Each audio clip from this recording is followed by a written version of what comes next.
All right, welcome to this episode of Market Shares. I'm your host, Tony Blodgett, and today I have the great privilege of interviewing Rhonda Porter. Rhonda, welcome to the show. Thank you, Tony. It's a pleasure to be here. Yeah, well, I'm glad that you made the long trip up. I know it was a bit of a journey for you, but hopefully you had some time to enjoy and use the studio while you were here. I have. It's been a lot of fun. Yeah, it's great to have all of this greatness to put out content these days. Well, I'm going to get into some questions because you're someone I've wanted to interview for a while. And let's just start with the fact that you're pretty new here to New American Funding. Yeah, just a couple months. Halloween, I heard. Yes. Started on Halloween, and that was after just a short stint at your previous employer, Mortgage Master. How many years were you there? Boy, I was actually just shy of 23 years. 23 years. You don't hear that very often. You know, I've been in the mortgage industry for, I think this is my 26th year, and I've had 3 employers, and I've always thought that was, pretty impressive. But that's like your whole mortgage career at one company, right? It is. Yeah, that's impressive. Yeah.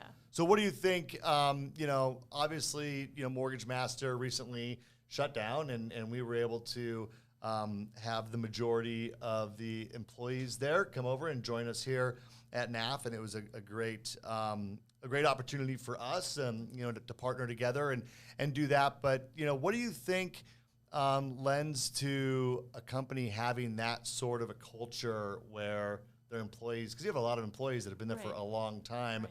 What do you think creates that, and what's something that someone can learn from your experience at Mortgage Master, you think? Well, I mean, Mortgage Master actually started in 1976, and full disclosure, it was ran by my in-laws. Right. So we, Mortgage Master really had a family-like culture. And we weren't all Porters there. There were other people that were not related to us, several. So I think that it was, its success was largely due to being a correspondent lender for one, and having a lot of different options to work with.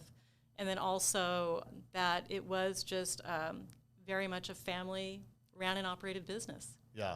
Well, I feel that that's something that, at the companies that I worked for a family company when I got in the mortgage business. My dad owned a mortgage company, so I worked there for 9 years, and then I worked for a mortgage advisory group for another 9 years, and then here at NAF for almost 9 years, coming up. And I got to say, that's always been my experience as well, is this kind of family environment. I feel like we've created that not just here in our region, but NAF, even though it's a big company, it's a family-owned company. Literally, husband and wife own the company. And so it's funny you mentioned the family part, because I believe that if you can create that sort of a culture, that's what people want to be a part of. I will say this, too, about all the folks that joined us from Mortgage Master, is everyone is so nice. So it was obviously a nice family, right? Because you guys all seem to get along and are so friendly, and it's been just a great experience for us, during the transition. Well, and I think it's felt that way for us, too, coming over to NAF, is that everyone, and that's what I hear from my coworkers from our Kent branch, is that they're just very happy with all the training, the support, and how friendly everyone has been to them, too. So we feel very welcomed. Awesome. Well, transition can be hard. I mean, is that nothing fun about transition? This one, I feel like, went pretty smooth, but there's always wrinkles, and changing companies is difficult. We've talked about it a bit on this show. And I know that there's a lot of that going on right now. There is a lot of that going on. And I suspect there's going to be more, as 2023 progresses. The market conditions are challenging. Margins are thin. Volumes are low. But not only that, it's been a really good run. And I think what you're seeing for a lot of small and medium-sized independent mortgage companies specifically, but even larger and investor-owned mortgage companies is, there's been a lot of great years back-to-back, the last 2 kind of being the unicorn years. And the question is how much of that money do you want to reinvest back in to keep going in a market like this? And some people are just going to take their chips off the table and move on to other things or retire and whatnot. So I think you're going to see more of that, and I'm glad that this transition went the way that it did. Well, I want to get a little bit of background on you. I mean, we know you're 23 years at in the mortgage business specifically, all with Mortgage Master. But what did you do before that, and how did you find yourself into mortgage banking? Okay. Well, before lending, I was in the title and escrow industry. And I started with that back in 1986. I'm going to really date myself. Okay. And worked my way up to managing an escrow office. My last position was at Washington Title Company, which became Ticor. And I was also always in sales too, so I was a working branch manager. And it was a great career. I mean, I'll tell you this, is that, my stepmom owned an escrow company. Oh, I didn't know And that. when I first got into the industry, actually at 16 years old, I was introduced a little bit because I was a courier. I just got my driver's license. I was a courier for their escrow company, and I was delivering docs, and that was back when you had to actually have your packages taken downtown Seattle for FHA and VA to get, underwritten or whatever they did. I didn't really know the process back then. Get insured, I guess, or guaranteed. So I did a lot of that. So for you, and that's a thankless job. I mean, to all of our escrow people out there, like, oh my gosh, like, they say, what kind of rolls downhill, and they're like the last step in the process. And so everything gets shoved down to escrow, all the pressure, the timing. It's a very thankless job, and I don't know that I could ever do escrow. So God bless you for doing that for so many years. But what was it then that made you think about making the transition over to the mortgage side, or how did that happen? Well, I was actually doing very well in the title and escrow industry. And I met my future husband at the company. And so one of us had to leave. Oh, okay. Yeah, is what happened. And his family owned Mortgage Master. And so he suggested that I talk to his dad and his sister. And I did that. And I went back and I told Rob, hey, I talked to them, and guess what? They hired me. So it just happened just like that. Being in lending, honestly, it wasn't something that I was sure that I'd want to do, because being on the title and escrow side, I did a lot of signings, and I can tell you that most loan officers didn't do a great job. Yeah. People didn't know what they were signing. They were coming to escrow and asking, can you explain my loan terms? And so I wasn't sure if that's what I wanted to do, but after, learning more about it, I loved doing lending. And it has really impacted how I do treat my clients, because the last thing I want is somebody to come to me and go to the escrow table and not understand, what they're signing, how this impacts their life. They should be asking their loan officer these questions. Absolutely. Well, it's funny you mentioned the signing of documents. And, we're in such a digital age now that I wonder how many clients are even reading their initial disclosures, and then they get to escrow, and now it's like, okay, you're signing your life away, right? And they don't know what they're signing. I think that this is a really important topic to discuss. I will share an embarrassing story about myself. When I first got in the mortgage, this is like my very first, or maybe my second loan that I did. The first loan was for like a friend, and so that one wasn't too bad. But the second loan I ever did was given to me by my sales manager just to kind of help me out, right? Mm-hmm. And he was busy and said, hey, help these clients. And it was like a little condo. It was like an $85,000 condo, if you can believe that existed in the greater Seattle market. Well, it did. This was a long time ago. But, I went and met with these clients, and I brought the whole stack of papers for them to sign their initial disclosures, and we started going through them one page at a time, and they started asking me questions about what was on these disclosures. And I was like, I don't know what they say, and it was the most embarrassing thing to realize that I'm asking a client to sign these disclosures, and I don't even know what they said. Matter of fact, they made a comment about it, and they came back and they wrote a review, and they said, you really shouldn't ask people to sign things you don't understand. I was already embarrassed enough, but then this review came through. And on that day, man, I made it my commitment to go through every disclosure and read it, all the way through, ask questions on the things I didn't understand, and make sure that from that day forward, every time I met with a client, I could thoroughly explain what the documents were they were signing and whatnot. And so I wonder if you're a loan officer today or even in real estate, like, do you even know what is in the disclosure set that you're these days asking your client to e-sign on their phone? You know what I mean? It's concerning a little bit if you ask me. What do you think? I agree. I absolutely agree. And when you, even if you're signing them on your computer, you're just jumping to the next signature. Yeah. And you may or may not have a chance to read. I love it when a client asks for, hey, can you send me, the paper set and can we review it? But it's really rare that people even think to ask that. I know. So. I know.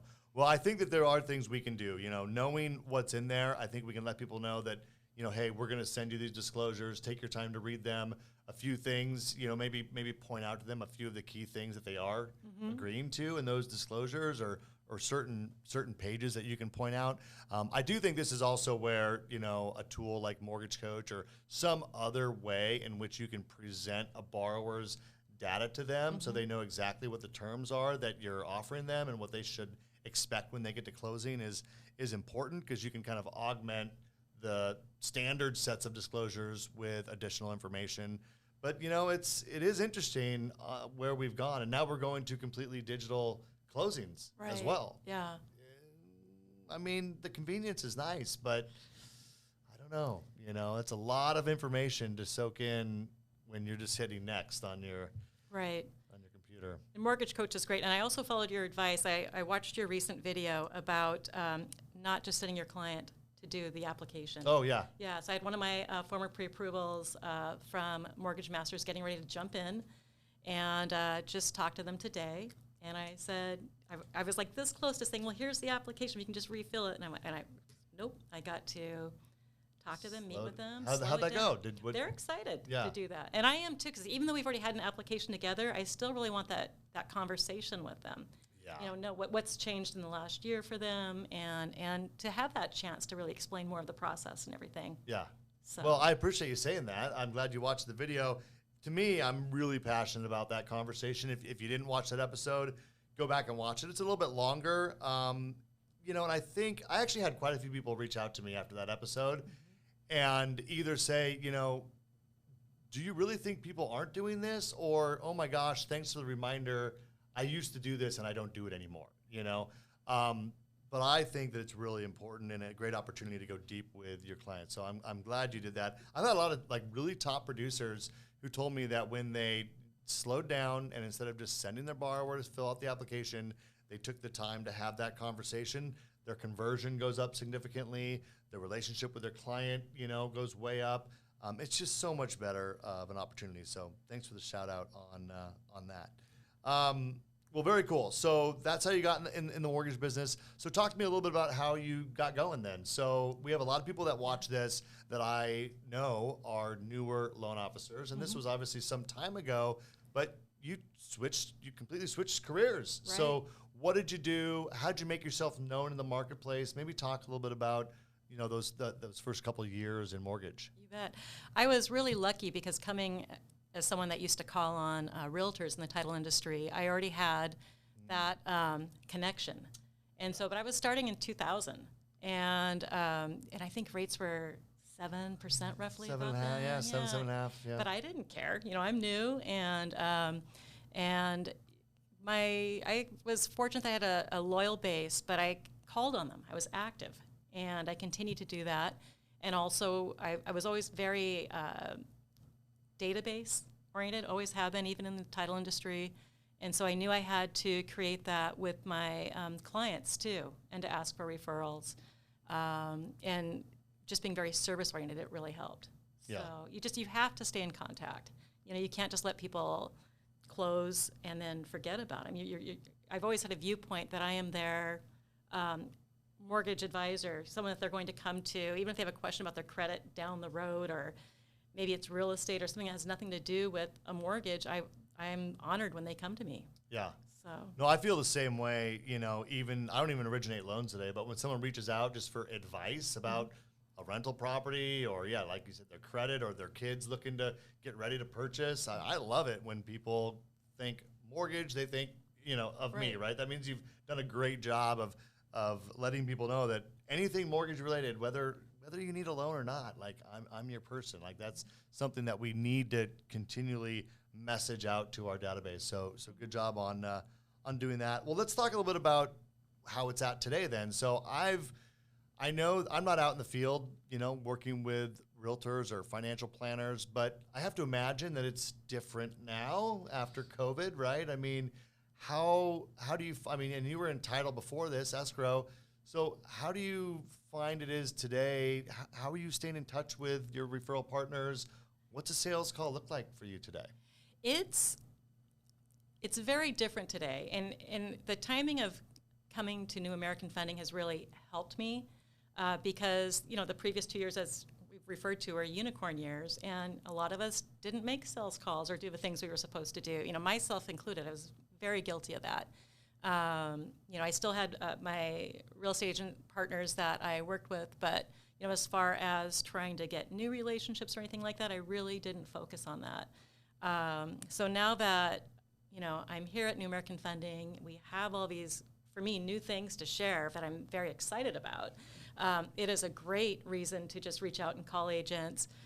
The service times, oh my gosh, I cannot believe it. I thought we were good at Mortgage Master, but I am just blown away at the transactions that I've closed so far.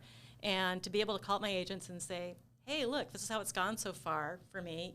Thanks for supporting me at Mortgage Master, but you need to know this about New American Funding. Yeah. It's been, with making this change, it's been a really easy call for me to do. Because I think everybody has a little bit of hesitation about even calling realtors that or referral partners.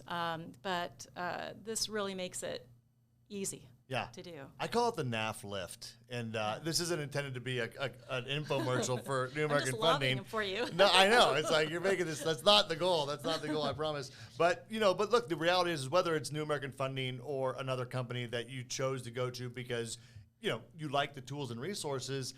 As difficult as making a move can be, it can actually be a boost to your business. I actually found this when I left my dad's company and I went to a mortgage advisory group. And it was just because, I was excited about some of the new things they had, the marketing and the co-branding and all of this stuff. And I found myself out there talking to all these realtors, saying, oh, I got all these cool things now. Right. And again, that's not exclusive to New American. I think that any really good, reputable mortgage company today is working on, identifying what are those value add, the products, the programs, et cetera. But if you then leverage that with something new and exciting, then it really can be a boost to your business. So making a move doesn't have to always be bad. And if it's leveraged properly, it can actually, increase your business. I think so. I feel like I'm brand new again. Yeah, but with skills. Well, yeah, exactly. You got lots of experience, but brand new. Well, I love it, and I'm glad that you're here exploring that. That's fun. Let's talk a little bit about the market that we're in today. What do you see as opportunities? What do you see as challenges in today's market? What are you hearing from your realtors, your clients about the market we're in today? What's your perspective? Well, for me, I think the biggest challenge, more so than rates, because I think rates we can work around, with buy downs and whatnot. But the biggest challenge, I think, is still inventory. Mm-hmm. It would be great to, obviously, to have more and have more affordable homes for people. So that's, as far as a challenge. Well, let's just talk about that one for a second because, unfortunately, I think it's going to get worse. Yeah. And this is where I think a lot of first-time home buyers right now don't realize, that they're a little bit nervous because of the rates. They hear a lot of doomsdayers because the media likes to talk about negative stuff, that there's going to be some sort of a market crash or whatever. I definitely don't see that happening. I think that we're seeing the cream taken off the top, right? Some of that crazy over asking price, appreciation, if you want to even call it that we experienced last year is gone. So there's no question about that. But inventory challenges are only going to get worse.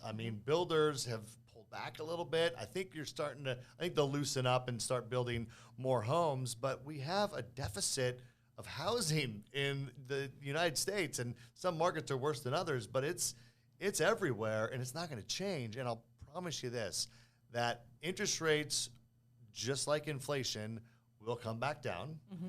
And when they do, we will be right back to this kind of feverish market that we were in for a couple of years, maybe not fueled by as low of interest rates, but definitely the supply and demand issue doesn't go away. So I hear you on the inventory issue. I think affordability does the higher rates do play into affordability a bit, right? I mean, certainly, obviously. Yeah. But you're right, lots of strategies that can be used. But I think even those strategies start to go away as inventory pressures mount, because right now you can get a seller to contribute. I'm hearing just this week about multiple offers again on homes. Are you seeing this? Oh, no, Yeah. not yet. Yeah. Well, we were on a sales call earlier, and some of the branch managers were talking about offers that had come in over the weekend that had multiple offers again. So, I mean, maybe it's already starting. I don't know. Could be. Time will tell. I've been reaching out to my pre-approved clients to let them know that this is a window. So I don't know if you read David Stevens' recent article that he posted about don't wait 6 months. No. Yeah. I love David Stevens. I do too. So he says don't wait 6 months. Basically, he didn't come out and say I think he did say it's foolish. Like, just don't do it, because we're going to see. Well, we'll try to find that the same article pressure. and link it down below. Do you know where that was? LinkedIn. LinkedIn. All right. Yeah. Well, David Stevens, fellow CMB. Just saying. All right. Let's see. What was I else? Oh, opportunities, challenges. So we talked about inventory. What do you think are the opportunities in the market, though? Do you see any opportunities right now? As a loan officer, I think there's opportunities like just for meeting with your realtor partners. Right. Too. I mean, and we've kind of touched on that. And just to work on your relationships. Go form new relationships. Right. Yeah. Right. Yeah. Yeah. I think there's a lot of people who have been a little bit, I don't want to say running scared, but they've been kind of in their shell, right. During this winter, during this market. And the person who can get out of their shell the soonest and go out and talk to people, introduce new ideas, strategies, and relationships, I think is going to win the game.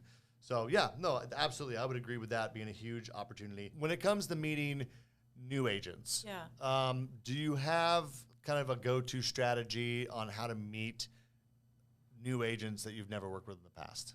The easiest way for me is when you have someone on a transaction that you've never worked with, and then also on the other side of the transaction for the listing agent as well. Yeah. And just by providing excellent service, they're happy to meet with you and to set up an appointment. Yeah. So to me, that's the easiest way. Back years ago when I was a title rep or a new loan officer, I would actually call in offices and stuff flyer bins and do all that. And that's something I've not done for a long time.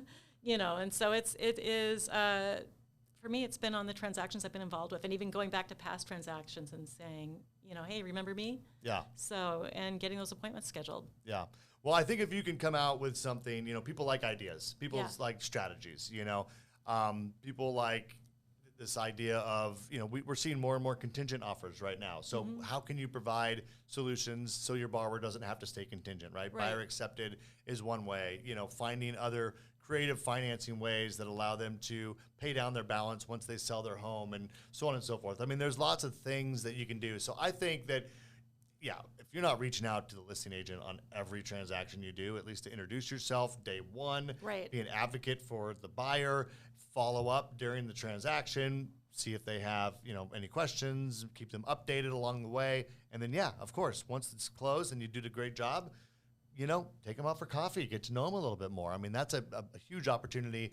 I also think that, we're seeing lots of open houses. So if you don't have the amount of business you want in your pipeline, I don't know why you wouldn't at least take a couple hours on a Saturday or a Sunday, go out, meet some new agents, have kind of a go-to conversation about a product, a strategy, an idea, maybe something about that particular listing that you can help them sell that property.